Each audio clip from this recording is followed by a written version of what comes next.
Hi, this is Teacher Anne of Basic English Camp. Today, we will learn when to pronounce the long I or the E sound. This is one of the main vowel sounds of the American English. So now, I'm gonna tell you the common spelling patterns for this vowel. First, double E as in meet, feel, see, free. Second, EA as in team, mean, see.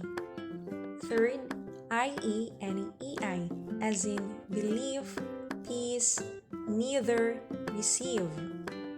Fourth, final E as in me, we, she, he. Fifth, E plus consonant plus E as in these, Chinese, Peter.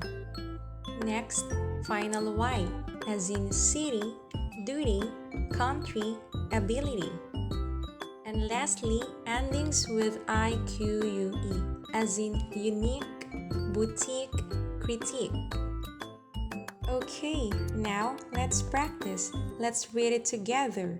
Please eat the meat and the cheese before you leave. One more time. Please eat the meat and the cheese before you leave. Okay, nice, you got it. So, that's all for today. Thank you so much for watching. See you next time. Bye!